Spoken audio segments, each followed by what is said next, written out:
Hello, and welcome to some impressions of the new God of War. Some new gameplay footage was released this week from PlayStation Underground, so I thought I'd give it a watch and share some of my impressions.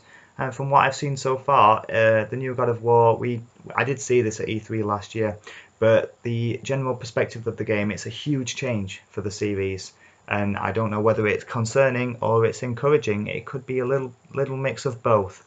But there have been plenty of modern changes made to this game, it seems, and the main one is the third-person perspective. The camera is now behind Kratos instead of zoomed out a little bit, so it's much more. It's almost like a cover-based game without the cover. But the third person's perspective just behind Kratos is a big change for the franchise, and I understand that change. Fans may be upset by it. It's a bit extreme and it makes it look like every other game that does it from this perspective. Unfortunately, it does make it, in my opinion, look a little bit more like a generic game, because if you were to take Kratos and his son out, I'm not sure what would be left. Would it be a God of War game or would it be just another generic game? But we'll have to see how it does. It looks a little bit linear and maybe, I hope, more story-based gameplay, focusing on Kratos and his son. I hope they do plenty of character development in that area. I'm sure they will. Hopefully, I'm looking forward to that. I love a good story-based game. The hack and slash gameplay seems to be a big focus. The combat is much meatier, it's much beefier.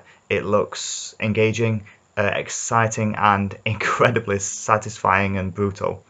The strikes have plenty of impact and force behind them. It looks great. I'm looking forward to playing that. Although the combat does seem to be slower than previous titles, probably due to the new camera angles. It's understandable and realistic. You wouldn't like Kratos flying about the screen when the camera's right behind him. It's almost like it looked like Dark Souls combat. You know, with the axe and the shield, you've got your basic heavy attack, light attack, blocking, dodging, and executions, and even combos and some juggling as well, which I noticed. Another example of enjoyable combat, but again, similar to other games that I've played. So maybe it's going to lose a bit more God of War identity there, with the combat being a bit more generic.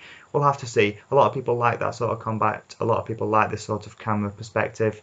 So it might please a lot of people, but annoy the hardcore fans. But maybe they'll get more fans from it being being designed like this. It does look like there's already a lot of variety of enemies. There's smaller, squishier enemies for you to kill, and obviously bigger troll bosses, which look fun and difficult to take down.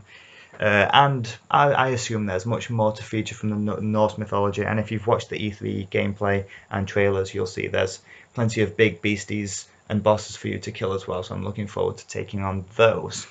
And overall, graphically and sound design wise, it looks great. It looks like it plays smooth. There's no problems in that area. It looks to be well produced and well designed. We'll just have to see if it delivers on our expectations, because it's got huge boots to fill and everyone is expecting a great game. Hopefully, I hope that it's more story based and it focuses on Kratos as this slightly older character, and he's changed because he's got a son. He has to look after his son and train him. Hopefully it focuses on those two characters. I really hope that there's a lot of development in that area, but we'll have to see. Anyway, thanks for watching this short video of these impressions. I'm looking forward to God of War. If you liked it, please give me a like and subscribe. Plenty more content coming out. You can also support me on Patreon and other social media sites. I'm going to link those down below. Thanks very much, and I'll see you next time.